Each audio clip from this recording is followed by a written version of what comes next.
Hello and welcome to another weekly episode of the Bat Report. I'm your host, Jackson Daleen. And I'm your co-host, Braydon Leadbetter.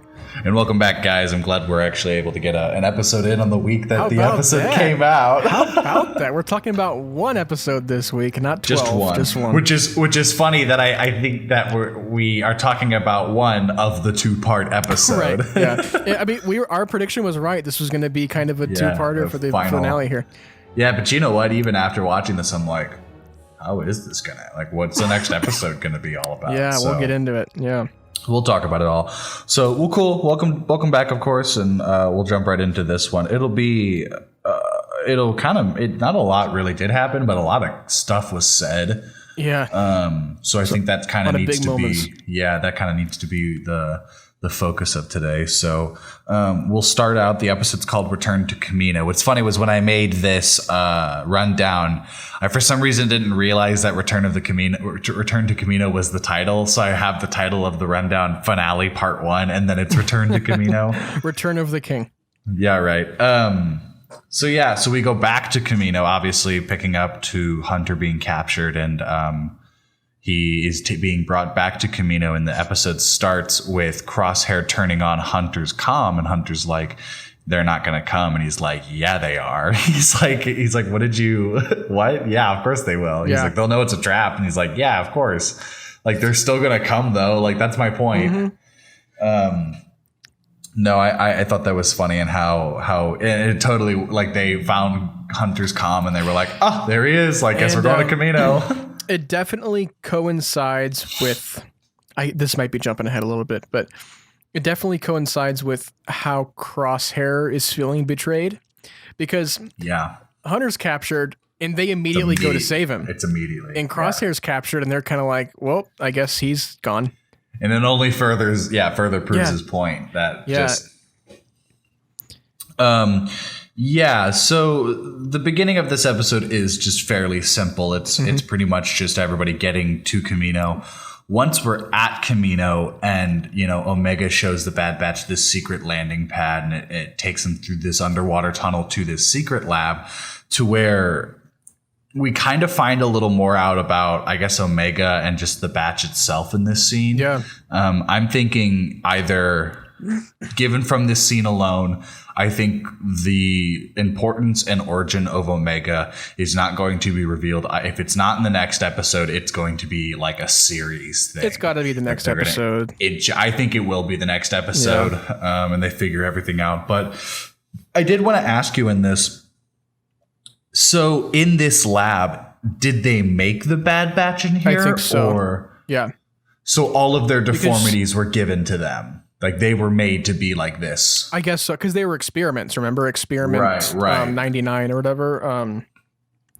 I think it adds a lot of to the emotional stakes of how she basically said that she watched them being made, and kind of she watched the making of the Bad Batch, and that kind of gives her this emotional tie to them that I don't think we kind of knew was there from the beginning.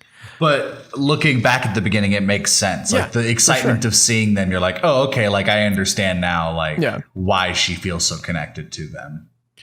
Yeah. And it's also crazy how, like, not a lot of the people or, like, Kaminoans even knew about this secret lab. Yeah. So. Yeah, that it was just literally like, I think it's Nala Se is her name. It was like just her and Omega, and probably Lama Su knew as well. Yeah. I'm going to call it and say it's an official rip to Lama Su. It's an official dead on sight. Sorry, Pour homie. one out for Lama Su. Pour one out for Lama. Pour one out for a lot more, but we'll talk about Kamino, that. Dude. One thing I did want to say was I love... this also might be jumping ahead, but because it's hard to remember the sequence of things in the episode, but how they actually addressed whenever Hunter told Omega that she was never going back to Kamino. Yeah, it was one of the first things he said to her, too. I thought he it was like, kid, I know I said you weren't going to be here. I think it was funny because I almost expected like a one-on-one scene. He just kind of says it in front of her. He's like, hey, sorry. Like, I know we said we never come back here, but, And Omega consistently mentions, like, oh, sorry, kid, you got to come back here. Sorry. And she's always just like, well, it's okay because it's for Hunter. I would do anything. Yeah, I would do anything to save you guys. So like I love her loyalty to the batch. Yeah, I agree. So before we get to the actual like sequence, I want to point out that I love the joke of how they're like, oh, they're directly above us on the training ground, and they're like, cool, like it's gonna be a trap. We should like find a way in. And Tech's like, yeah, we'll sneak in. We'll go in through the middle of the room through the floor lift, and they get up and they're all waiting. It was Wreckers. Well, that didn't work. Yeah, I love Wreckers so much. I thought that was funny how simple that was. That it was like, of course, like I just felt like it was almost too like easy for the batch to get caught, you know, and it was just like the plot just needed it to happen so the story could go, but. This training ground sequence, I thought, was kind of the height of the episode, and yeah, it felt like the yang to the yin of the original training that we saw in the beginning of the series. Yeah. This is definitely it's very much kind of what everything needed to be, the conversations that needed to be had, especially with Crosshair. And it's coming full circle. Yeah, I do want to say, while we kind of guessed Crosshair's redemption. I thought it came in a very interesting way. It's a very Rey and Kylo Ren dynamic. Yeah. You know?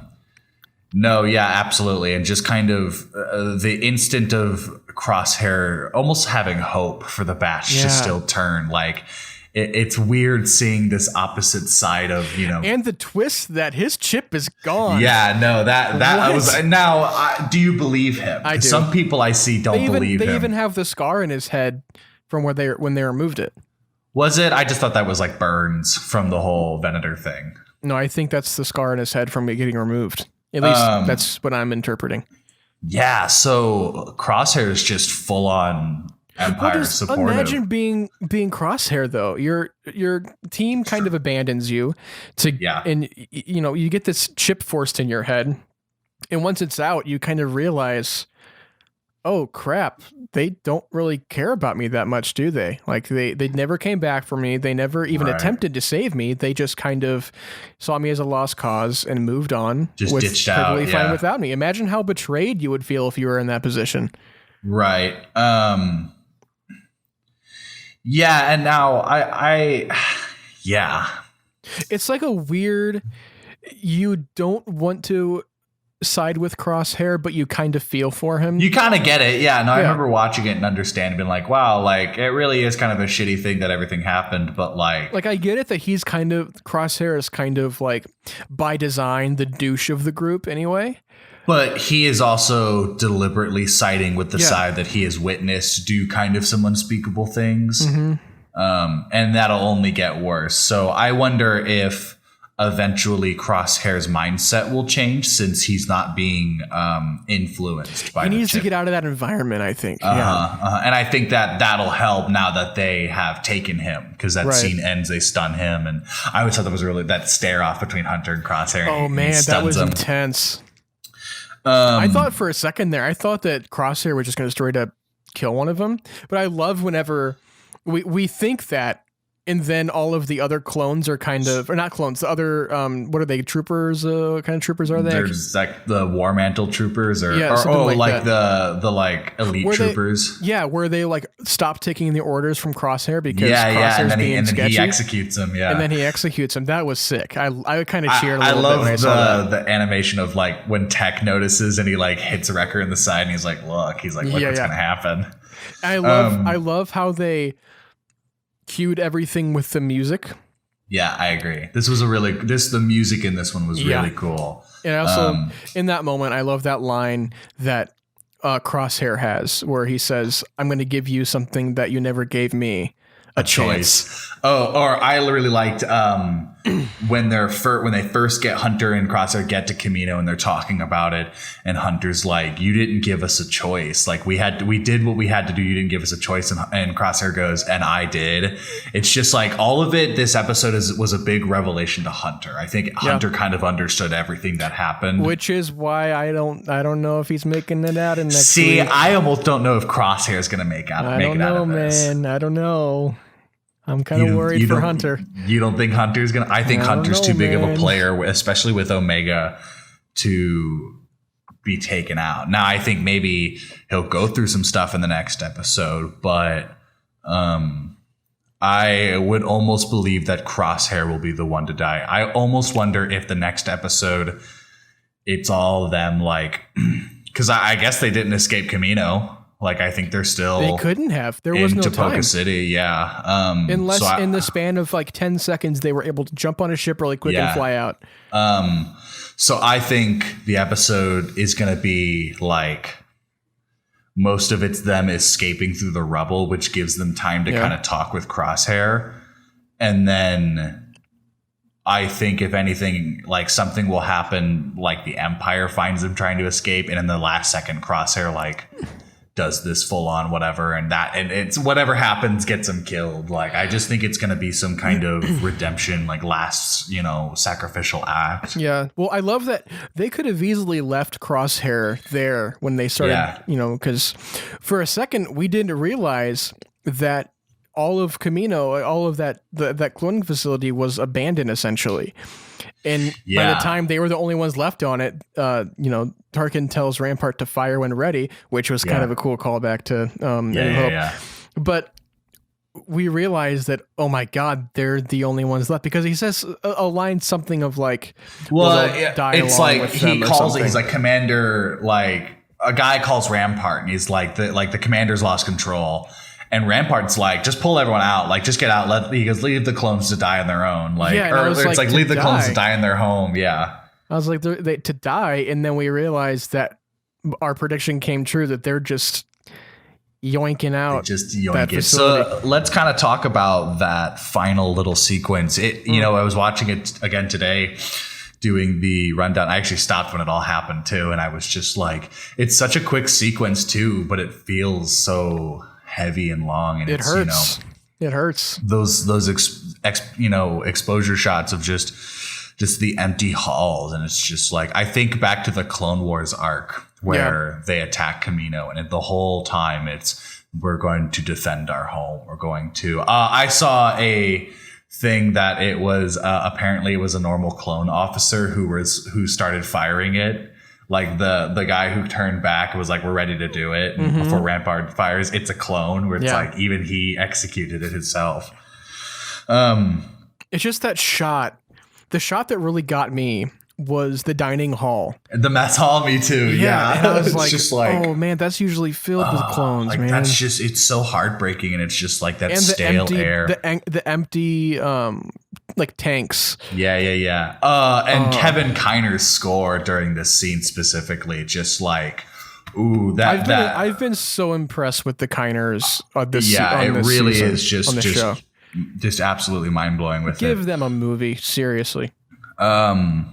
Yeah, so this ends immediately after with the destruction of Kamino, which I guess, depending on next week, I bet you it'll start right back up with them waking up in the rubble and, probably half drowning or whatever. So we'll kind of see with that. That's the end of part 1, which, we've kind of gotten everything that I think needed to be said. Now I think we're going to see in the next episode all of the ramifications and reactions to that, and where it's gonna leave our boys off for the next season. What do you think we got coming for us next week? What do you think we're gonna be seeing? I could see it being kind of a duller episode, not in sense of like what happens, but in the sense of how it happens. I don't think it's going to be this big shoot 'em up kind of, final piece. I think it's going to be more kind of the things that are said and what conversations are held between who. Yeah.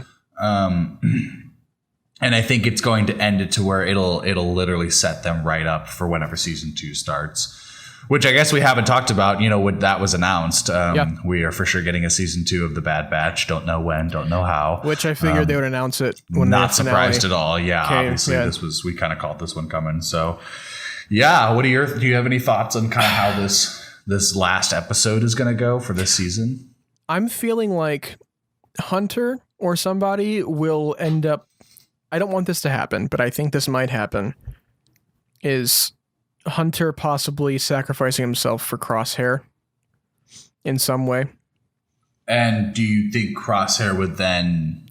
I think they would have to. I think they would have to do the redemption with Crosshair, and then next season they kind of have to learn to navigate without their leader, without Hunter. That's kind of cool because, this whole season, Hunter's kind of been obviously the focal point and leader of the group and the show. So I like that idea of like Hunter dies and then the show turns into this focus of it's the group, like the main character becomes the group. I don't want that to happen, but for some reason I have a bad feeling that's going to happen. If that takes a direction, I wouldn't be opposed to that. But yeah, I also don't want Hunter to die. It better be the coolest death of all time. Yeah, it's got to be something crazy. It's got to be like he brings some kind of ship down or something and just rides with it. Yeah. So, well, cool. Thank you again for listening. This was the Batch Report. You can find us. Usually we post these on the weekends. We've stopped giving you an actual date because we're just winging it. And if you want to see our ugly faces, you can check the video version out of these episodes on YouTube. So check that out as well. Yes, watch us on the tubes of you. That's right. As always, you can find our normal Instagram, which is @ThroughImperializedPod. Our Twitter is @ImperializedPod. And our YouTube, which was just, Through Imperialized Podcast. Look us up on Anchor, Apple Music, Spotify, all the works that we are on. Don't be shy to, leave a review, give us some ratings. If you've got questions, shoot us something on the Twitter sphere or send them a message or something. Just to interact with us as much as you can because we are starved and we miss you. But I guess until then, we'll catch you next week for the final episode of season 1 of the Batch Report, which I'm almost kind of surprised that we're here already. Like, remember starting Batch Report and being like, this is what we're going to have for a little while. And now we're like, we're ending on that. Yeah, so 16 weeks. I don't know did you plug your socials? Oh, I did not. Yeah, I'm so sorry. I just did the pages. You can find me always on my Twitter @QuacksandScaling. It's QUACKSON, and then scaling like the triangle. And then you can follow my photography Instagram, which is @Deleen_photography, and Deleen spelled DALEEN _photography. Braydon, what are your socials? As always, you can find me on Instagram @braydonleadbetter and on Twitter @braydonleadbetter, and find me on Letterboxd @BLeadbetter. That'll do it for me. Nice. Thanks again, guys. You just scared everybody listening to this. Glad you can hang out and listen. And until then, may the force be with you. Always.